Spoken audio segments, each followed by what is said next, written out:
요한계시록 강의 오늘 총정리 두 번째 시간입니다. 지난 시간에 이어서 오늘 두 번째 시간, 아마 제가 볼 때는 총정리가 한 3번 정도 더 해야 될 것 같아요. 오늘 두 번째 시간입니다. 자, 요한계시록은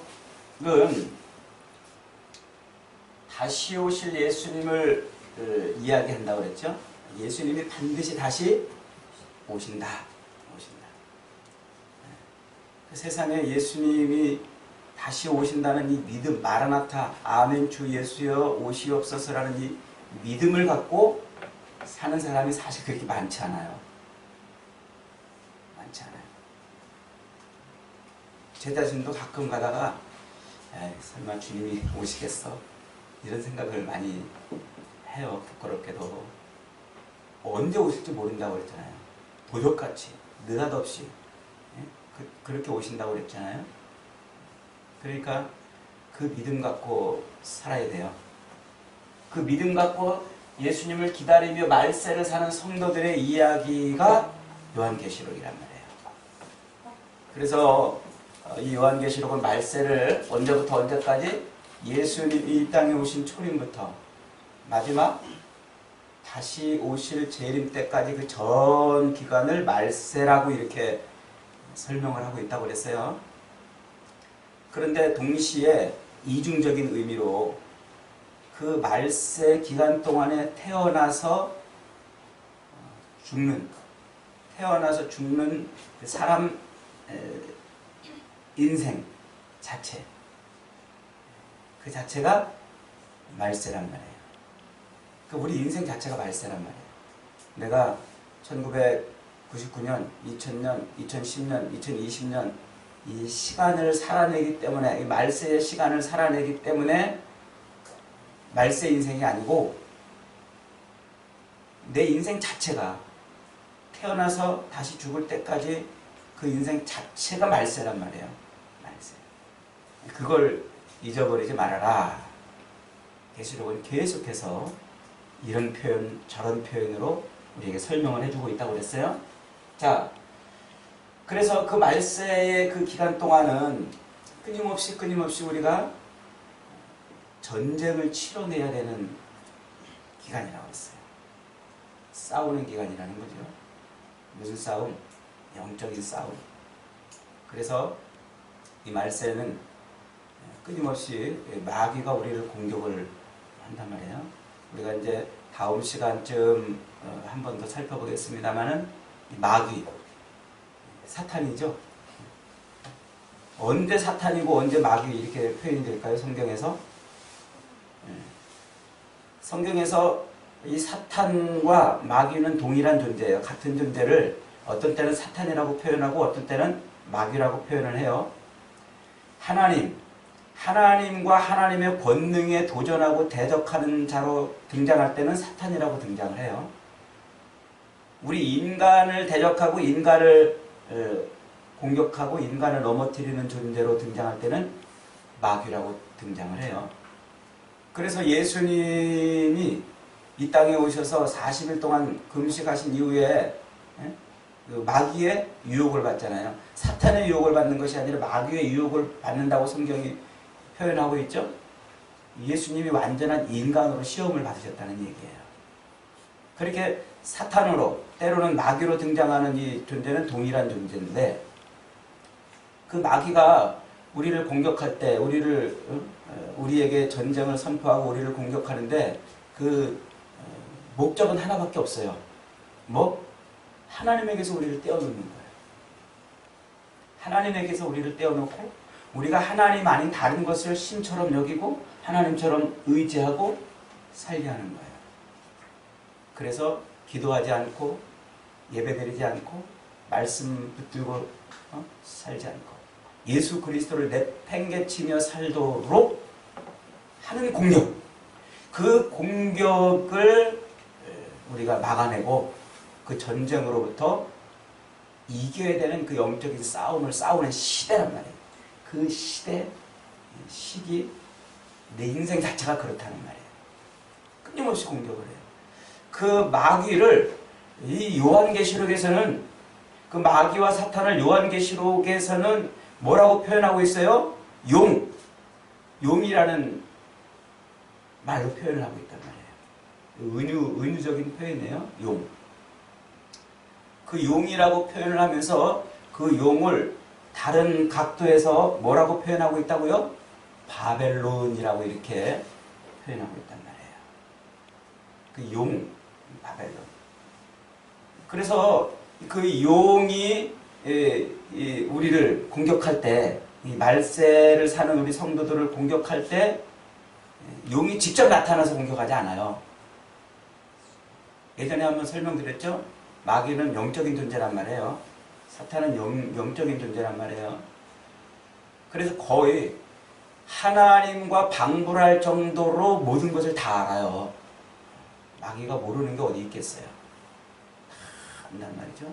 누구에 대해서도 잘 알아요. 우리 자신에 대해서도 마귀는 너무 잘 알아요. 그래서 이 말세에 마귀가 자기의 그 마귀의 본래 모습, 사탄의 용의 그 본래 모습을 갖고 여러분 앞에 딱 나타나가지고 여러분들로 하여금 교회를 다니지 못하게 하고 예배를 못 드리게 하고 하나님이 없다라고 여러분 앞에 나타나서 그렇게 여러분을 공격하고 미혹하고 핍박하고 그러면 신기하게도 놀랍게도 여러분이 그것이 마귀인지를 금방 알아버려요. 우리 안에 성령이 들어와 있는 사람들은 그 마귀의 실체를 금방 알아버려. 그래서 마귀가 어떻게 한다고요? 자기 모습을 그대로 드러내지 않고 하수인들을 쓴다고 그랬어요. 하수인들. 그래서 요한계시록에서는 그 용이 자기 실체를 드러내지 않고 우리 성도들을 공격하고 넘어뜨리려고 하수인들을 고용해가지고 그 하수인들로 우리를 공격하는데 그 하수인들이 누구라고요? 땅짐승과 바다짐승이란 말이에요. 땅짐승과 바다짐승. 이것도 은유법이죠. 그 땅짐승이라는 것은 뭐를 의미하냐면 이 땅에서 권세와 권력을 주고서 통치하는 통치자들을 의미해요.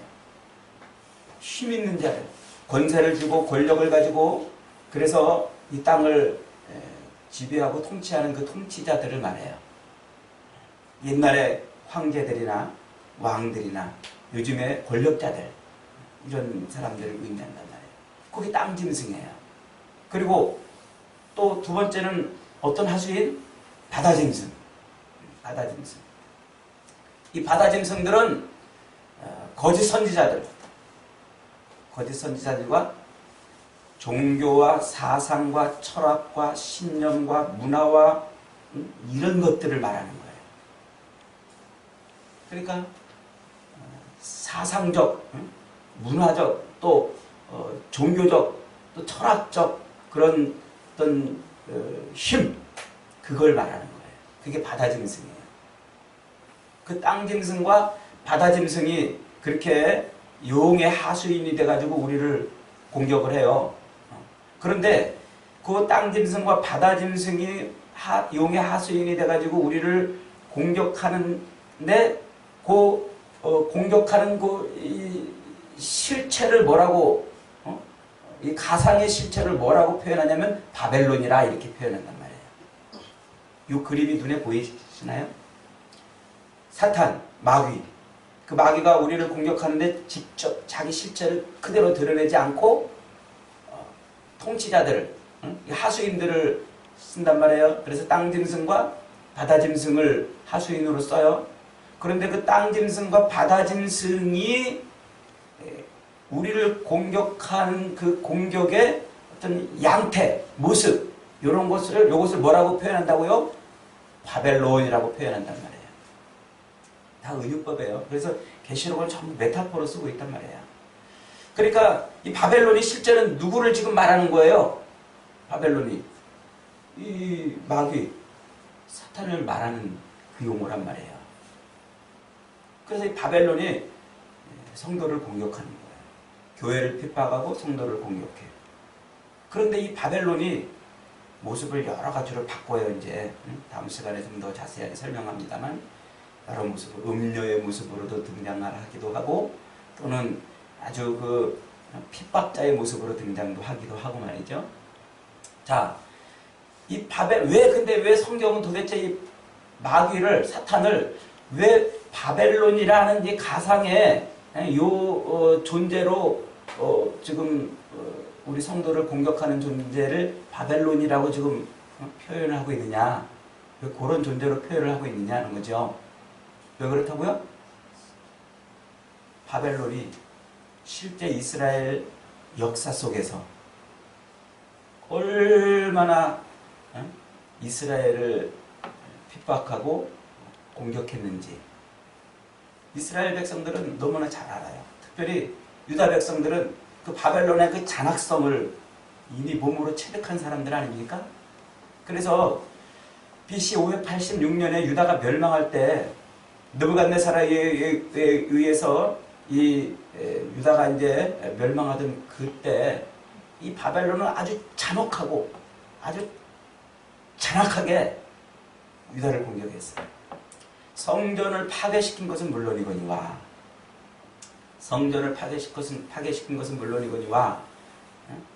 그 이 유다 백성들을 포로로 잡아가는데 그 백성들을 포로로 잡아갈 때 그 어른들을 포로로 잡아갈 때 어떻게 잡아갔다고 그랬어요? 마지막에 그 자식들을 그 부모들 눈앞에서 죽여버려요. 아주 처참하게 자식들을, 그 부모들이 보는 앞에서 자식들을 죽여요. 그래 얼마나 부모 속이 쓰리겠어요? 기가 막히겠어요? 애간장이 끊어진다고 그러나요? 그런데 그렇게 부모가 보는 눈앞에서 자식을 죽이고 나서 그 부모의 눈을 뽑아버려요. 그러면 부모의 이 기억 속에는 그 마지막, 이 세상에서 부모가 눈을 뜨고 마지막 본 장면이 무슨 장면이에요? 자식이 자기 앞에서 죽어가는 그런 장면을 보는 거예요. 그러니 성전이 무너졌어요. 자기 자식이 자기 눈앞에서 마지막으로 자기가 보는 그 이 세상의 마지막 모습으로 죽어갔어요. 이 고통과 이 아픔, 뭐라고 표현할 수 있을까요? 유대인들에게 이 성전이 무너지는 일은요, 그냥 간단한 문제가 아니에요. 지난주에 잠깐 설명드렸죠? 모든 게 무너져 내리는 거예요. 이 성전이 무너진다는 것은 있을 수도 없고 상상도 할 수도 없고 모든 게 다 무너져 내리는 거예요. 그 진짜 너무나 큰 아주 충격이죠, 충격. 우리 옛날에 남대문 불타가지고 무너질 때 그때 여러분들이 어떤 걸 느꼈어요?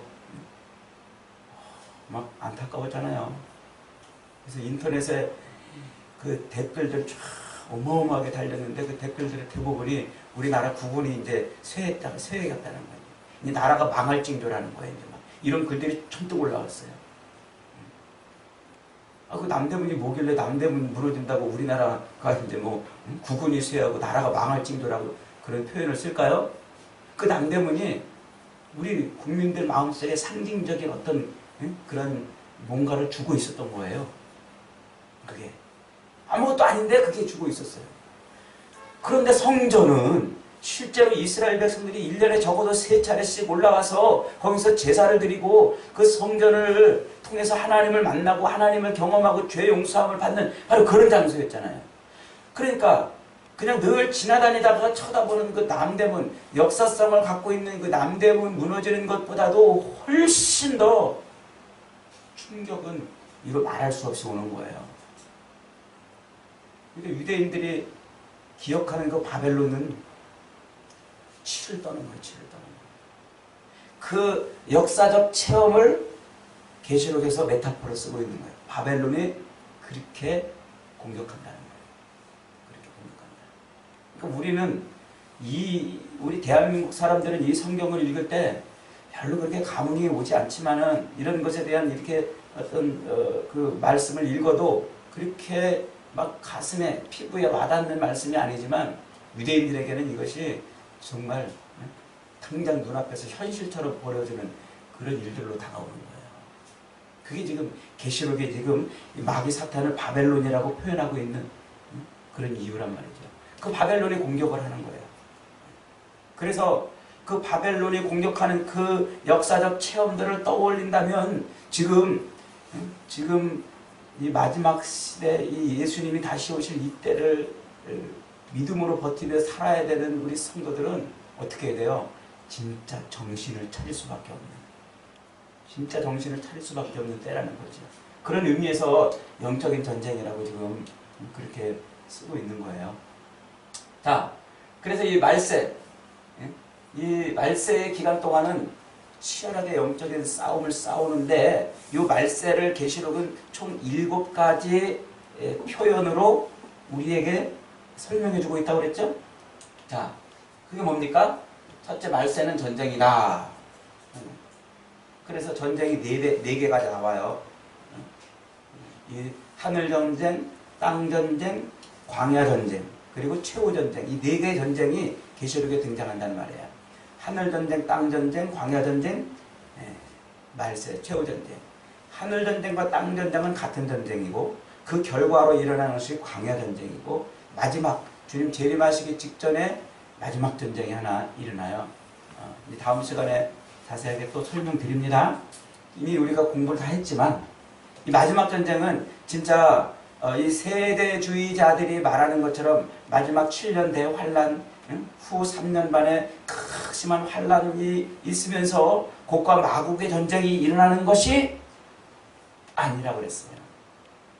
이 마지막 전쟁은 새들의 잔치예요. 새들이 배불리 시체를 뜯어먹고 배불리 하는 그런 잔치. 그러니까 이 무슨 얘기냐면 이 에스겔 선지자가 이미 예언했던 그 말씀이 계시록에서 메타포로 등장을 하면서 예수 그리스도가 완벽히 승리하는 그런 전쟁을 묘사를 하고 있어요. 더 뒤에 이제 이 뒷부분에 더 설명을 더 하겠습니다.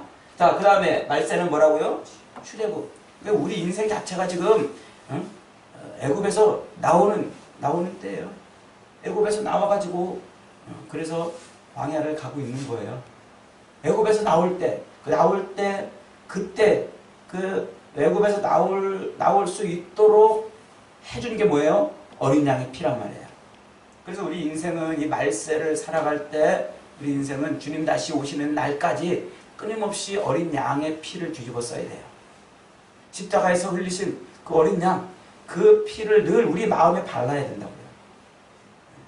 늘 그 피를 의지하고 그 피를 인하여 하나님 앞에 엎드리고 회개하는 거예요. 자, 그 다음에 말세는 뭐라고요? 추수. 우리 인생이 알곡으로 서 있어야 돼요. 알곡이 되지 않으면 축정이는 밖에 나가는 거예요. 그러니까 이 키질을 하는 때라고 그랬죠? 말세는 이제 키질을 한단 말이에요. 그 키질이 4가지로 등장해요. 첫째, 전쟁. 둘째, 재해, 자연재해, 이런 각종 재난. 세 번째, 기근. 네 번째, 전염병. 이 4가지가 말세의 알곡과 쭉정이를 골라내는 키질이란 말이에요. 이게 점점 가면서 심화된다고 그랬어요. 자, 그 다음에 말세는 혼인잔치. 그래서 우리는 주님이 다시 오실 때 그 주님이 어떤 모습으로 오신다고요? 신랑으로 오신다니까요. 그래서 우리 인생 자체는 신랑을 기다리는 신부예요. 우리는 신랑을 기다리는 신부. 신랑을 기다리는 신부. 이제 곧 혼인잔치를 해야 될, 결혼식을 치러야 될 신부가 신부 단장을 하는데 최고의 단장은 뭐라고 그랬어요? 살 빼는 거? 다이어트 하는 거? 아니면 쌍꺼풀 수술하는 거? 하도 반복해서 하니까 웃지도 않아요, 이제. 최고의 신부 단장은 순결하는 거예요. 순결. 그게 최고의 신부 단장. 그래서 우리 인생 자체는 순결한, 오로지 예수 그리스도만이 나의 신랑 되신다고 하는 그 믿음. 예수 그리스도 외에는 누구도 신랑의 자리에 앉히면 안 돼요. 그 말은 무슨 말이에요? 다른 것 의지하면 안 된단 말이에요. 예수 그리스도 외에 다른 것 의지하면 그건 곧 우상숭배예요. 그것은 곧 간음하는 거예요. 그래서 정결해야 돼요. 우리는 한눈팔면 안 돼요. 하나님만 바라봐야 돼요. 그 다음에 말세는 천년왕국이라고 그랬죠? 제가 천년왕국이라는 말 자체를 하나님 나라라고 이렇게 쓰는 게 좋겠다 싶어서 바꿨어요. 천년왕국. 천년왕국이라는 단어는 성경에 없어요. 요한계시록에 없단 말이에요. 그런데 천년 동안 왕노릇하리로다. 아, 왕노릇하니까 왕국이구나. 그래서 왕국이라는 단어를 만들어냈어요. 그 왕국이라는 단어를 만들어내놓고 보니까 마치 이 천년왕국이 어떤 이 천년 동안 실제하는 어떤 왕국처럼 이렇게 되어버렸어요. 그래서 이 세대주의자들은 그 천년왕국을 실제하는 천년왕국, 진짜 천년 동안 왕국이 이루어질 거라고 그렇게 보고 있어요. 근데 그 자체로도 이미 잘못됐어요. 왜냐하면 천년이 끝난 다음에 또 무슨 일이 벌어져요? 천년이 끝나면은 이미 천년이 임해가지고 예수님과 더불어서 왕노릇하고 있으면 모든 게 다 끝나야 되는데 천년이 차면 마귀가 또 풀려나가지고 또 그 다음에 또 세상에 옛날 이 천년왕국이 임하기 전과 같은 그런 비슷한 세상이 또 온단 말이에요. 그 자체로도 이미 해석이 잘못됐어요. 이 천년왕국은 어떤 의미라고 그랬어요?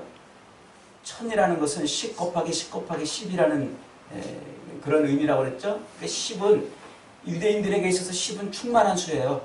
가득 찬 수. 모든 것이 아주 다 가득했다는 거예요. 그러니까 그 모든 것이 가득한 상태가 몇 번으로? 3. 하나님의 숫자 3으로 반복이 됐으니까 완전하다는 거죠. 완전한 기간으로, 그 완전한 기간으로서 하나님 나라가 되는 거예요. 이게 언제라고요? 이게 말세라고요, 말세. 그러니까 예수님의 초림으로부터 시작해서 예수님 다시 오실 때까지 요때 이 기간은 불완전하고 혼돈스럽고 혼란한 그런 때가 아니고 완전히 하나님의 통치가 이루어지는 때란 말이에요. 하나님의 통치가 이루어지는 때. 하나님의 통치만 이루어질 뿐만 아니라 하나님의 백성들이 완전하게 만들어지는 때. 이 나라라는 이거를 나라가 이루어지기 위해서는 세 가지 요소가 있다고 그랬죠. 하나는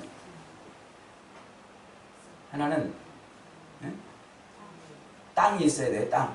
두 번째는 국민들이 있어야 되고, 세 번째는 주권이 있어야 돼요. 이게 나라의 3요소라고 그랬잖아요. 하나님 나라도 마찬가지예요. 하나님의 땅, 영토. 하나님의 영토. 그 다음에 하나님 나라 백성. 하나님의 주권이 완성되는 때로 말세가 그렇게 계시록에서 표현되고 있단 말이에요. 그래서 이 말세는요, 하나님의 영토가 이제 어디인지를 보여줘요. 오늘 우리가 읽었죠? 4장. 이게 하나님의 영토를 보여주는 거예요. 하나님이 이 요한이 눈을 들어가지고 보니까 하나님의 보좌가 보이는 거예요. 그리고 하나님의 위엄과 어미와 하나님이 어떻게 찬양을 받고 계시는지를 본 거예요. 야, 지금까지는 누가 세상을 통치하는 줄 알았어요? 황제가 통치하고 세상 권력자들이 이 세상을 통치하는 줄 알았더니 보니까 아니었어요. 누가 통치하고 있었어요? 눈을 열어보니까 하나님이 통치하고 있었던 거예요. 하나님. 그 엘리사의 종 게하시가 눈이 어두울 때는 하나님의 이 군대를 보지 못했는데 그게 눈이 열리니까 불말과 천사들이 쫙 진치고서 등장하는 그 하늘 군대를 보잖아요. 그러니까 지금 요한도 그 눈을 딱 열어 보니까 와, 세상에 권력자들이 통치하고 있는 줄 알았더니 세상 원리와 방법이 통치하는 줄 알았더니 누가 세상을 통치하고 있었어요? 하나님이 통치하고 있어요. 완전하신 통치가 이루어지고 있는 거였어요. 지금 이 말세, 지금 우리가 다 알지 못하고 다 이해하지 못해가지고 도대체 이 세상에 하나님 계시나 안 계시나 그런 것처럼 느껴지는 수많은 일들이 벌어지고 있지만 눈을 들어보니까 이 모든 것이 다 하나님의 통치 아래서 지금 이루어지고 있는 거예요. 믿으시길 바랍니다. 그러므로 우리가 겪는 이런 일들, 우리가 당하는 이런 일들이 운이 없어서, 재수가 없어서 어쩌다가 그런 것들이 아니에요. 하나님의 통치 안에서 이루어지고 있음을 믿으시기 바랍니다. 그게 그 믿음을 갖고 말세를 살아야 돼요. 그래서 완전한 기간으로서 하나님 나라 백성들이 완전히 다 알곡으로 모여지는 그 14만 4천이 완성이 되는 그 기간으로서 말세란 말이에요. 그래서 천년왕국은 바로 그걸 말하는 거예요. 그 다음에 마지막 천지창조, 새하늘과 새 땅을 열어가세요. 새하늘과 새 땅. 새하늘, 신천, 새 땅, 신지. 그래서 신천, 신지가 열리는 거예요. 그 신천, 신지를 이 이단 종교는 신천지 해가지고 자기네가 그렇게 말을, 계시록에서 말을 갖다가 썼어요. 그래서 사실은 우리 그리스도인들이 가장 바라고 소망하는 그런 단어 중에 하나가 신천지여야 되는데 아무도 신천지, 우리 개신교에서는 안 써. 그거 나 신천지야. 나 신천지를 바라보고 사는 사람이야. 이러면 다 뭘로 봐요? 이단으로 봐. 그래서 그 단어를 안 쓰고 그러는데 참 안타깝죠. 이단한테 이런 단어를 빼앗기고 말이죠. 그러나 우리는 신천지, 신천신지를 바라보고 사는 거예요. 결국 하나님이 그것을 이루어요. 그래서 이 말세는 하나님의 신천, 신지가 이루어지는 그 기간이란 말이에요. 그래서 그 말세를 사는 우리는 이제 무슨 노래를 불러야 돼요? 14만 4천이 부를 노래가 무슨 노래라고요? 새 노래. 새 노래를 부르는 거예요. 우리 입술이 열릴 때마다 노래가 나오는데 무슨 노래? 새 노래. 그게 뭐예요? 하나님을 찬양하는 거예요. 그래서 구원받은 14만 4천 명이 부르는 노래가 새 노래고 그게 찬양이에요. 그러니까 우리가 예수 그리스도로 말미암아 구원을 받았다면 이제 우리 입술에서는 뭐가 튀어나와야 된다고요? 새 노래가 튀어나와야 된다니까요. 옛날 노래, 헛노래, 세상 노래가 아니라요. 하나님을 찬양하는 게 우리 입술에서 날마다 터져나와야 된단 말이에요. 맨날 사랑 타령하고 돈 타령하고 자식 타령하고 인생 타령하고 먹고 사는 거 타령하며 그런 타령, 그런 노래를 부르며 살지 말고 하나님을 노래하면서 살란 말이에요. 그게 이 새 신천 신지를 살아가는 백성들, 우리들의 모습이 되어야 된단 말이에요.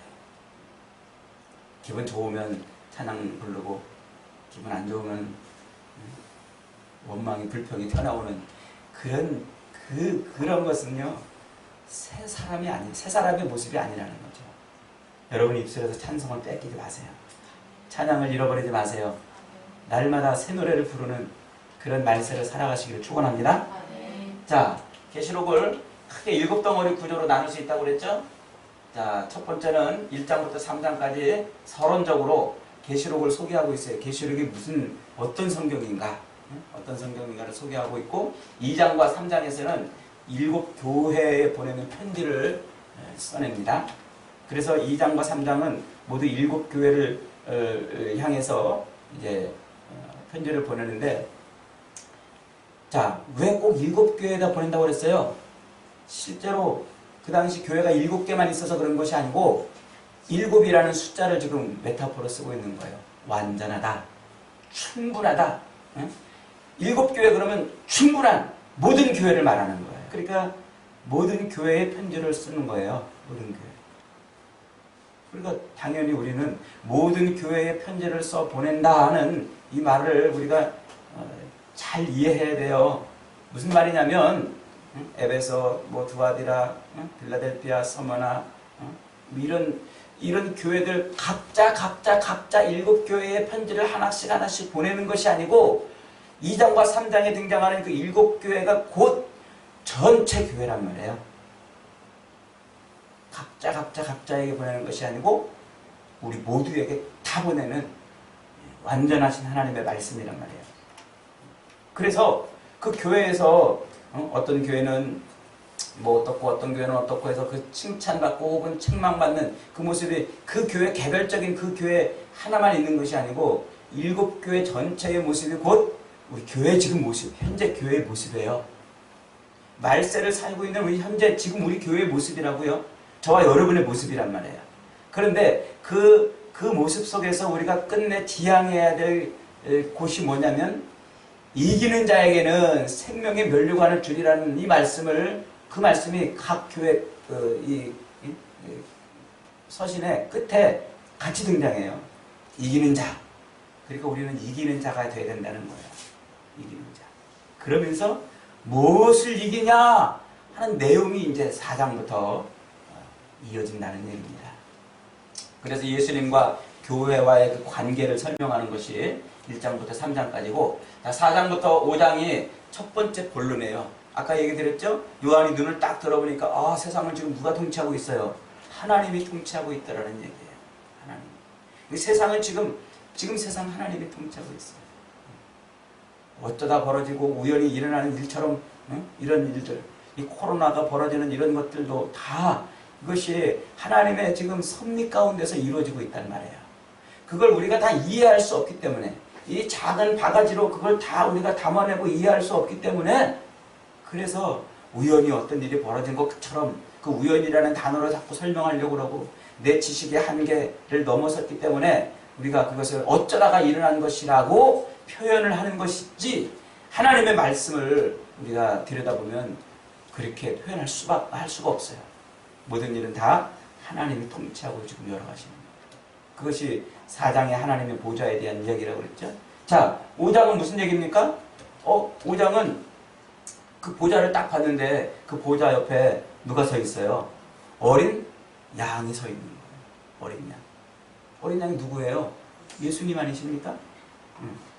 그러니까 이 계시록은요 예수 그리스도를 어린 양으로 지금 이렇게 설명하고 있잖아요. 그 말 자체가 뭐예요? 이 계시록을 문자적으로 해석해야 된다고 그러는 사람들, 세대주의자들은 뒤에 가면은 아까 뭐 7년 대환란이 어떻고 곡과 마곡의 전쟁이 어떻고 그걸 문자적으로 다 풀어가지고 진짜 문자적 적용을 하려고 해요. 근데 왜 그 부분만 문자적으로 해석하고 왜 이 앞에 이런 부분들을 문자적으로 해석 안 하나요? 그 기준이 뭐죠? 기준은 자기 머리야. 그러니까 그게 해석이 잘못됐다는 거예요. 이게 문자적으로 해석한 계시록은 절대로 문자적으로 해석하면 안 되는 성경이에요. 메타포로 썼단 말이에요. 은유로 썼단 말이에요. 그 예수님을 지금 뭐라고 표현하고 있어요? 어린 양. 실제로 예수님이 음매하는 그 어린 양이 아닌데 그 예수님을 어린 양이라고 지금 표현하고 있는 얘기는 이 어린 양이 성경에서 어떻게 쓰여졌어요? 우리를 위해서 십자가에 못 박혀 죽으시는 그 이미 성전에서 우리의 죄를 위해서 죽어 주었던 그 수많은 그 계시된 양을 완성하고 성취한 존재로서 십자가에서 죽으신 분, 그분이 어린 양이란 말이에요. 그래서 요한복음 그 세례 요한이 요한복음에서 예수 그리스도를 보자마자 뭐라고 예수님을 설명하고 있어요? 보라! 세상 죄를 짊어지고 가는 하나님의 어린 양이로다 라고 예수님을 소개한단 말이에요. 그러니까 이 요한복음도 똑같이 메타포로, 요한계시록도 똑같이 메타포로 설명하고 있는 거예요. 그 우리를 위해서 대신 십자가에 못 박혀 하나님 앞에 드려졌던 그 양, 그분이 보좌 앞에 서 있는 거예요. 그분이. 바로 그분이. 근데 그분이 뭘 하고 있어요? 하나님으로부터 두루마리를 받고 있어요. 7겹으로 봉인된 두루마리. 그 두루마리를 이제 하나님이 받는데, 예수님이 받는데, 그 두루마리가 이제 7인을 하나씩 떼는 그런 것으로 등장을 합니다. 자, 그 다음에 이제 6장부터 16장까지가 본론이에요. 이 전체 몸뚱아리 본론. 그 다음에 이 본론 6장부터 16장까지 본론이 진행되는 중간에 7장부터 11, 12, 13, 14장은 삽입장, 뭔가를 설명하는 장이라고 그랬어요. 그 다음에 19장 11절부터 21장 8절까지가 결론이에요. 결론. 중간에 이만큼 잘라가지고 뭐 이렇게 왜 나눠놨습니까? 그걸 지난번에 한번 설명드렸죠. 성경은 이 장절 구분이 원래 없었는데 이게 1300년쯤 돼가지고 어떤 사람이 성경을 읽기 편하게 하려고 장절을 그 사람이 임의로 만들어 놓은 건데 상당히 잘 만들었어요. 거의 뭐 계시받아 만들어 놓은 것이 아닌가 싶을 정도로 장절 구분을 잘 해놨는데 가끔 이렇게 여기서 좀 헷갈리게 하는 것들이 덜어 있는데 이런 것 계시록에 이제 이런 부분이 그런 거예요. 자, 이 결론을 앞뒤로 두고 바벨론이 멸망하는 것과 그다음에 새 예루살렘 교회죠. 새 예루살렘이 세워지는 승리하는 이 이야기를 쓰고 그다음에 마지막 22장 6절부터 21절까지가 마무리 인사 말을 하고 있는 거예요. 자, 이 6장부터 16장까지를 들여다보면 이렇게 설명할 수가 있어요. 이 말세의 전 기간에 걸쳐서 일어나는 일을 6장부터 16장까지 설명하고 있어요. 이 시간적으로 예수님이 오시는 때까지 세상에서 어떤 일이 벌어지는가? 그래서 6장은 이제 어린 양이 인을 하나씩 빼는 그런 내용이 나오잖아요. 그 다음에 8장부터 11장 19절까지는 7 나팔이 울릴 때 세상에 여러 가지 재앙이 쏟아지고 15장부터 16장 7 대접의 심판이 벌어져요. 자, 그 중간에 뭐라고 그랬어요? 7장에 하나 삽입됐단 말이에요. 그래서 이 인을 떼는데 두 마리가 7 도장으로 콩콩콩콩 찍혀가지고 마치 투표함 함부로 열어보지 말라고 그 도장 찍어놓듯이 그 도장 찍어놓고 나중에 개표할 때 이거 중간에 아무도 안 열어봤구나 확인하고서 이제 그걸 띄고서 개표를 하듯이 이렇게 7 도장이 꽁꽁꽁꽁 찍혀있는데 그 도장을 하나씩 뗀단 말이에요. 그 일을 하나씩 뗄 때마다 세상에 여러 가지 별스러운 일들이 막 일어나고 재앙 같은 것이 벌어지는데 그런 일들이 벌어지는 가운데 하나님의 인맞은 자를 설명하고 있어요. 하나님의 도장 찍힌 자. 짐승도 이 마귀죠. 이 짐승도 부지런히 돌아다니면서 이 말세에 자기 저는 내 거야, 쟤는 내 거야 그러면서 자기 거라고 도장을 콩콩콩콩 찍으러 돌아다닌다고요. 그래서 그 짐승의 도장이 666이에요. 그 짐승의 도장을 콩콩콩콩 찍으러 돌아다니는데 그 짐승만 도장을 찍으러 다니는 것이 아니라 누구도 도장을 찍으러 다닌다고요? 하나님도 하나님의 천사를 동원해가지고 하나님 내 거야 내 백성이야 라고 그러면서 도장을 콩콩콩콩 찍으러 돌아다닌다고요. 그 도장 찍으러 다니는 이야기를 이제 하나님의 인맞은 자를 설명하는 그 설명이 딱 끝났으니까 이제 이 7 나팔재앙에 대해서 또 설명을 하고 있어요. 그 다음에 이 나팔이 한번 빰빠라밤 울릴 때마다 세상에 재앙이 이제 쏟아지는데 그 중간에 10장부터 11장 12절까지 중간에 이렇게 말풍선이 또 하나 있어요. 그게 뭐예요? 책 그리고 증인, 책과 증인에 대한 이야기를 해요. 책과 증인. 그 책은 뭐냐면 비블라리온이라고 해가지고 아주 자그만 책이라고 그랬잖아요. 이 자그만 책인데 그것은 진짜 코딱지만한 책을 말하는 것이 아니고 아무나 함부로 볼 수 없는 책이라는 거예요. 함부로 볼 수 없는 누구만 봐요. 그 책을 볼 수 있도록 허락된 자들, 즉 인맞은 하나님의 인을 맞은 사람들만 그걸 보는 거예요. 그 책이 뭐냐면 바로 성경이란 말이에요. 그 책을 이제 보는 사람, 그걸 읽고 그 책을 읽고 증거하는 거예요. 증거하는 사람. 그래서 작은 책과 두 증인의 이야기가 말풍선처럼 드러나는데 요 7 나팔 재앙 시기에 그런 증인들이 막 이제 불같이 일어난단 말이에요. 자, 그 다음에 또 여기 12장부터 14장까지는 이제 아까 얘기했던 그 전쟁에 대한 이야기가 있어요. 하늘 전쟁, 땅 전쟁, 그것으로 인한 광야 전쟁을 설명을 하고 있어요. 그 다음에 마지막 15장부터 16장까지는 7 대접의 심판이 있는데 지금 이게 무슨 얘기냐면 이 7 인이나 7 나팔이나 7 대접의 이 심판은 말세의 전 기간에 걸쳐서 일어나는 하나님의 뜻이 펼쳐지는 때예요. 하나님의 뜻이. 그런데 하나님의 뜻이 이렇게 세상에 하나님의 뜻대로 지금 굴러가게 그렇게 뜻이 펼쳐지는데 그걸 한 번은 이인을 떼는 모습으로 설명하고 있는 거고 또 한 번은 나팔이 울려 퍼질 때 일어나는 모습으로 설명하고 있는 거고 또 한 번은 대접이 엎어질 때 그 모습으로 설명하고 있는 거예요. 그러니까 인의 재앙이나 나팔 재앙이나 대접 재앙은 같은 것인데 각도에 따라서 다르게 지금 보여주고 있어요. 결국 이게 뭐예요? 결국 이 6장부터 16장까지 전체 내용을 딱 한 단어로 요약한다면 뭐라요 그게? 그게 뭐예요? 심판과 구원이란 말이에요. 심판과 구원. 여러분 귀에 딱지가 앉을 만큼 반복해서 한 말이 뭐냐면 심판은 반드시 구원이라고 그랬죠. 심판은 하나님의 심판은 그저 심판만이 아니고 구원을 이루기 위한 것이에요. 그러니까 구원을 이루기 위해서는 심판을 해야 되고 심판은 반드시 구원을 동반한단 말이에요.